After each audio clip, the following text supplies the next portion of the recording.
ये टैक्सी वाले भाई साहब आप चलाएंगे? हाँ जी सर, मैं ही चलाऊंगी। कहाँ जाना है आपको? मानेसर चलेंगे। हाँ जी सर, चलेंगे। कितने पैसे? मानेसर का 850। 850? ये मानेसर आप ठीक बताइए, नहीं तो कैब्स तो बहुत है।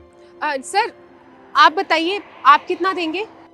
मैं तो 700 से रुपए ज्यादा नहीं देने वाला हूँ। और वैसे भी तुम लड़की हो, तुम्हारी तो ड्राइविंग भी, मुझे रिस्क लेना होगा। सर 700 तो बहुत ही कम हो जाएगा। तो ठीक है, मेरे पास ऑप्शंस बहुत है, मैं और कोई देख लेता हूँ। नहीं नहीं सर, ठीक है 700 चलेगा। आप बैठिए। ये टोल वगैरह का भी इसी में इंक्लूड है? जी सर, ठीक है। दीजिए सर, मैं रख देती हूँ।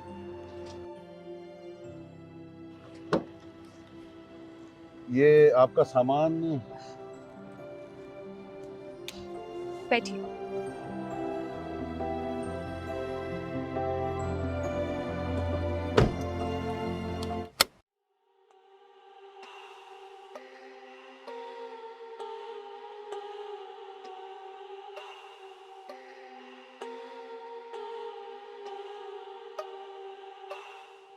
नाम क्या है तुम्हारा? सर शिल्पा। ये टैक्सी कब से चला रही हो? सर बस अभी थोड़ा ही टाइम हुआ है चलाते हुए। वो एक्चुअली पहले ये टैक्सी मेरे पापा चलाते थे, लेकिन उनकी तबीयत इतनी ज़्यादा ख़राब हो गई और वो बेड पे है, इसीलिए मुझे ये करना पड़ रहा है। एक काम करो, ये गाड़ी साइड पे रोको। क्यों सर, क्या हुआ? गाड़ी साइड पे रोको। लेकिन सर हुआ क्या है? कोई गलती हुई है क्या मुझसे? गलती नहीं, गलतियां। लेकिन सर। मैंने कहा ना गाड़ी साइड पे रोको।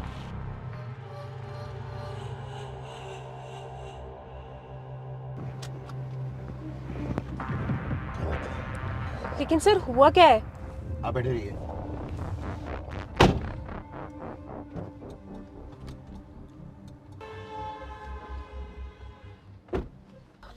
सर बताइए ना, दिक्कत क्या हुई? पहले तो ये बताओ कि तुम्हारा और मेरा जेंडर क्या है? सर मैं एक लड़की हूँ और आप एक आदमी हैं। पहला सबक, कभी भी किसी आदमी को जेंट्स को फ्रंट सीट ऑफर मत करो। बहुत मजबूरी हो तो बात अलग है, वरना हर आगे बैठने वाला आदमी तुम्हें वैसे ही घूरेगा जैसे मैं घूर रहा था। दूसरा सबक, कभी किसी पैसेंजर के साथ, खासकर मर्द के साथ, यूं पीछे घूम के मत देखो, और डरी हुई निगाहों से तो कभी नहीं। ये सामने वाले शीशे में तो शेर की बच्ची की तरह आंख से आंख मिलाकर पूरे विश्वास के साथ बोलो। कभी किसी की हिम्मत ही नहीं होगी कोई तुम्हारी तरफ बुरी नजर उठा सके। शेर की बच्ची हो तुम, तुम्हारी नजरें भी शेरनी की तरह होनी चाहिए। और तीसरा, गलती से भी कभी किसी पैसेंजर से किराया मत पूछ लेना।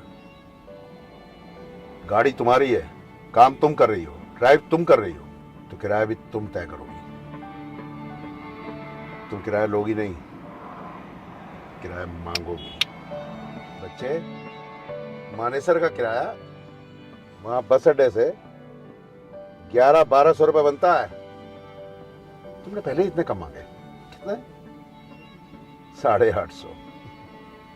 और मैंने 700 कहा तो एक ही बार में मान गई। शाम को घर क्या लेके जाओगी? हिसाब किताब करोगी तो क्या बचेगा तुम्हारे पास? सोच समझ के काम करो जो भी कर रही हो।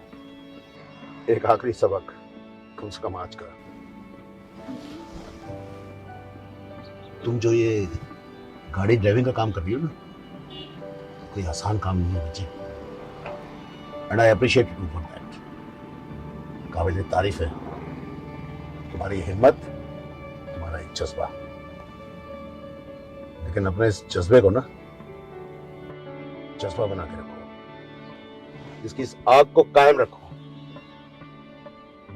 और क्या बता रही थी? तुम्हारे पापा बीमार हैं, मजबूरी है। मजबूरी बात समझ में आती है बेटा, लेकिन अपनी मजबूरी को कभी मोहताजी मत बनाना।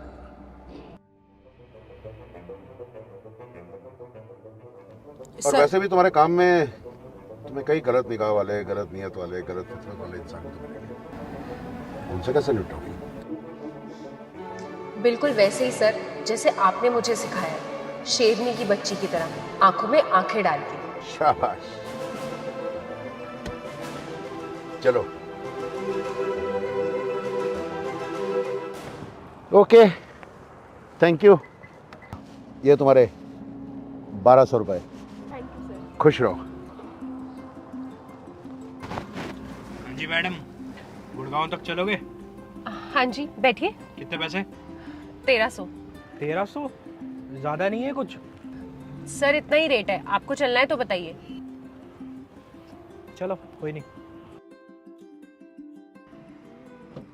सर आगे नहीं, पीछे बैठिए।